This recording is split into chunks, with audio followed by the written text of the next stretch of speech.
नमस्कार दोस्तों, मैं नेहा। मेरे YouTube channel tech education with Neha में आप सभी का स्वागत है।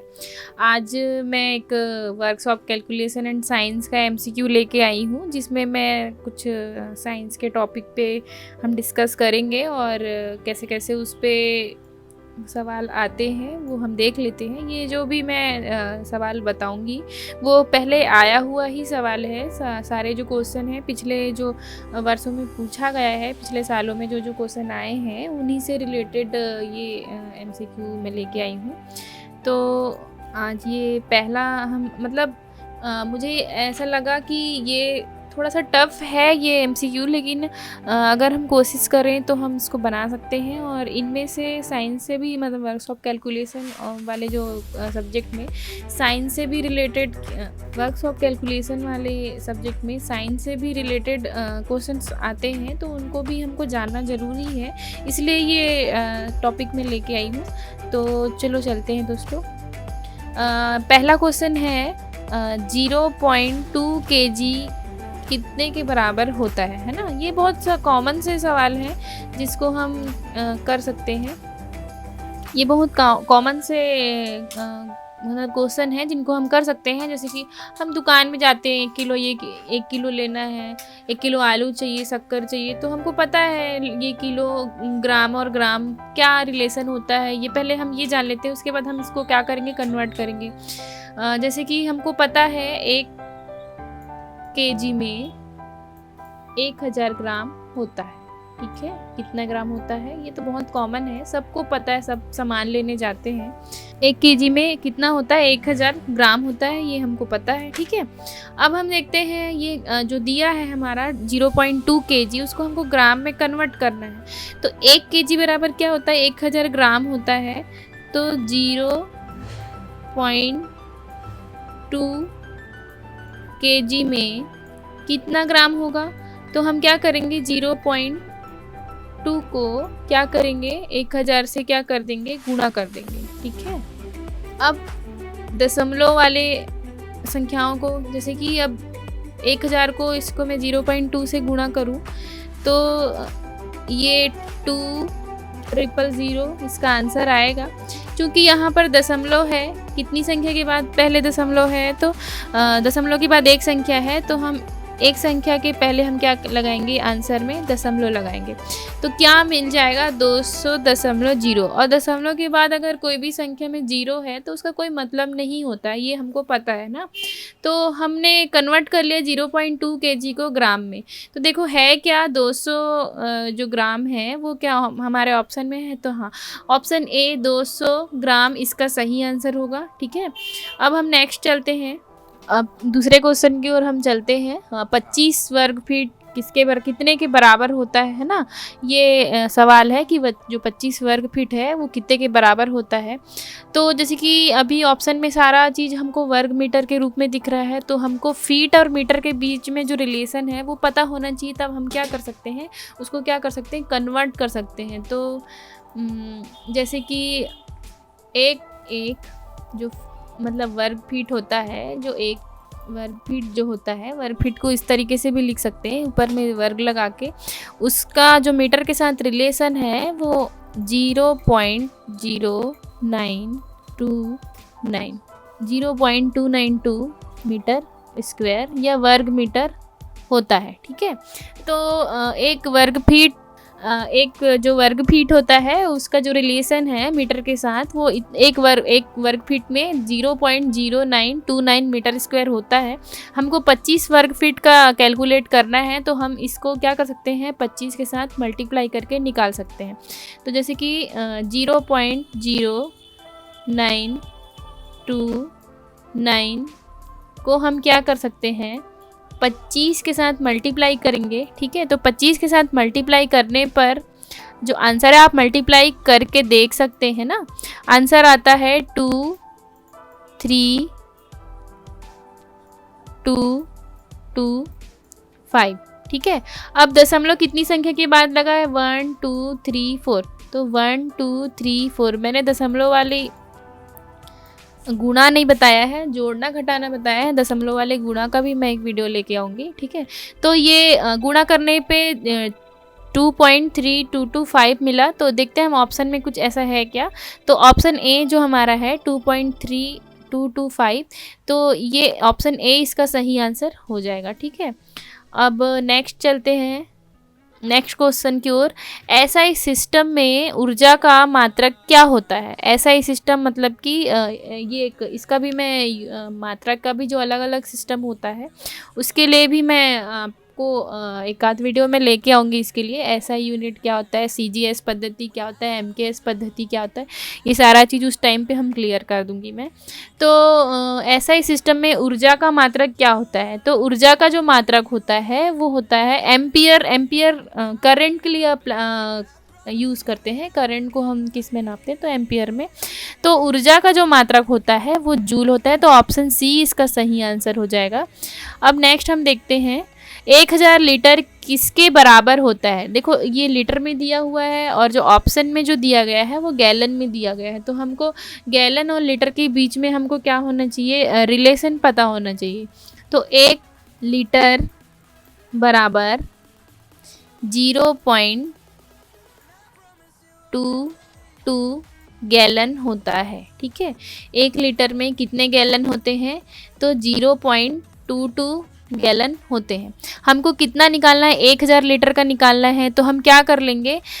1000 को 0.22 के साथ मल्टीप्लाई कर लेंगे, 0.22। ठीक है, अब हम इसको डायरेक्ट ऐसे गुणा कर सकते हैं। गुणा करने पे इसका आंसर आएगा 22012,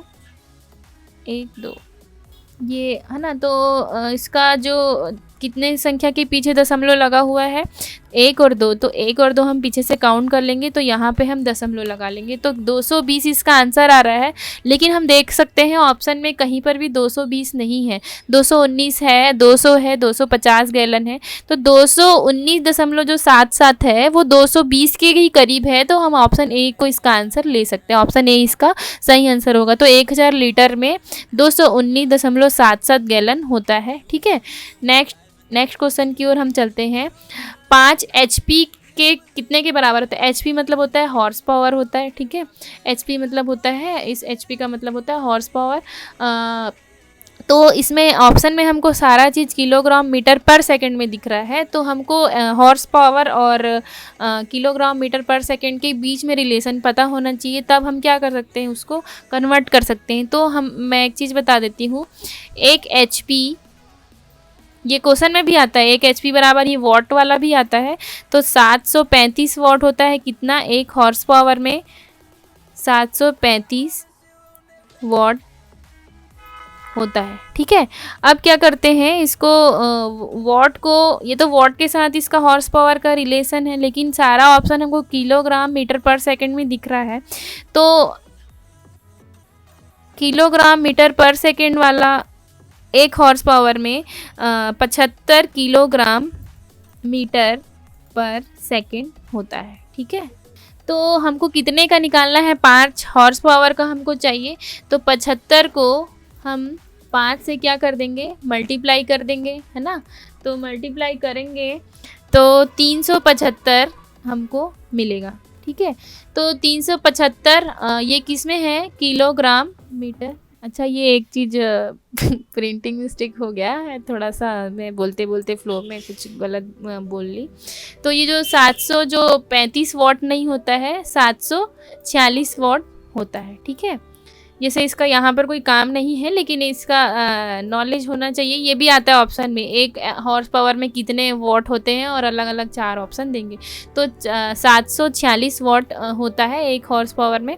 तो ये जैसे कि हमने किलोग्राम के साथ इसका रिलेशन निकाला, तो 375 किलोग्राम मीटर पर सेकंड इसका आंसर आया है। तो ऑप्शन बी जो है 375 किलोग्राम मीटर पर सेकेंड, ये इसका सही आंसर हो जाएगा। ठीक है, नेक्स्ट क्वेश्चन में हम चले जाते हैं। सीजीएस सिस्टम में द्रव्यमान का मात्रक क्या होता है? तो सीजीएस सिस्टम में द्रव्यमान का मात्रक क्या होता है? CGS centimetre gram second. CGS का मतलब ये होता है, CGS का सेंटीमीटर ग्राम और सेकंड, इसका फुल फॉर्म होता है। ये आगे एक आध में वीडियो लेके आऊँगी मात्रक के लिए ना, तो इसके लिए आप बिल्कुल चिंता ना करें। SI सिस्टम भी बता दूँगी, MKS पद्धति भी बता दूँगी, CGS पद्धति भी, मैं सारा चीज़ आपको क्लियर करूँगी।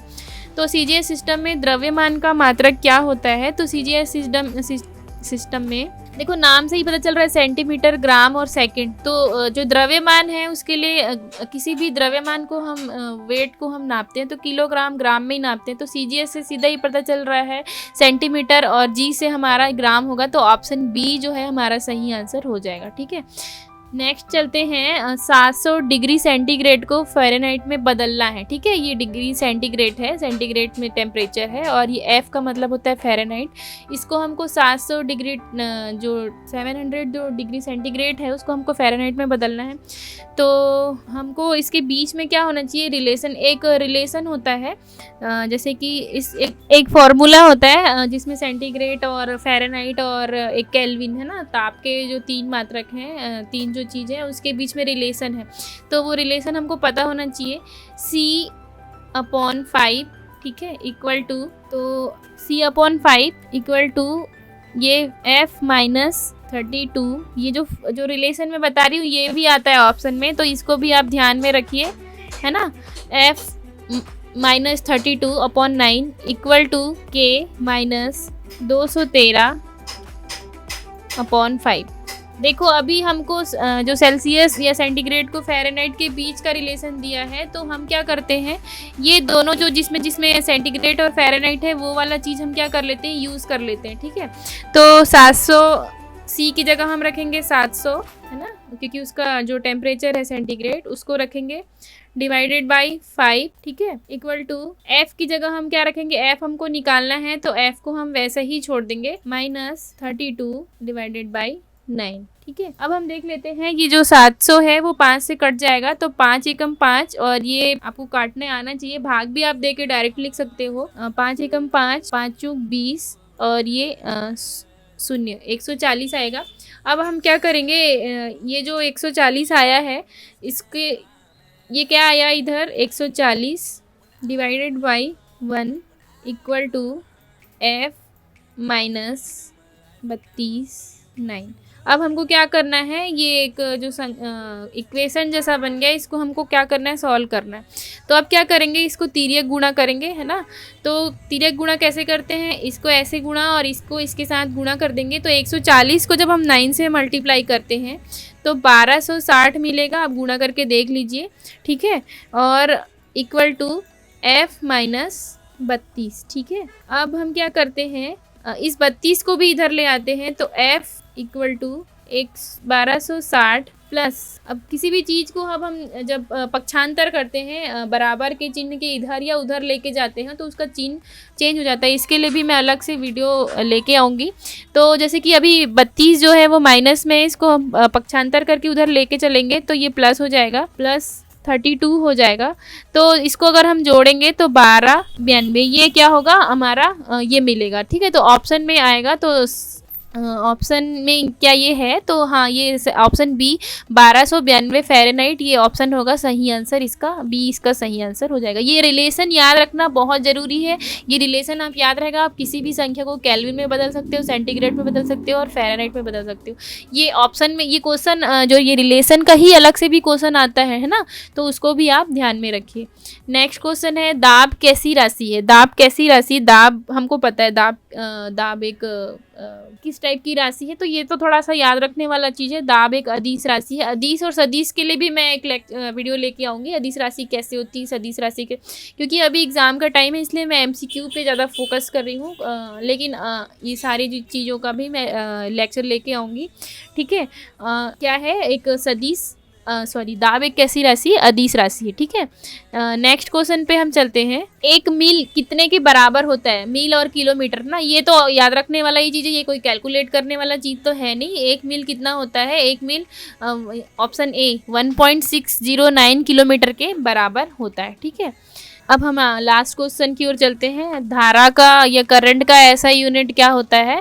तो धारा का ऐसा यूनिट एम्पियर होता है। ऑप्शन ए इसका सही आंसर हो जाएगा। ठीक है, तो आगे के वीडियो के लिए दोस्तों मेरे साथ बने रहिए, और अगर मेरा वीडियो पसंद आए तो लाइक और सब्सक्राइब ज़रूर कीजिए और अपने दोस्तों के साथ शेयर ज़रूर कीजिए। आगे के अपडेट और आगे के लेक्चर और MCQ के लिए मेरे साथ बने रहिए दोस्तों। Thank you.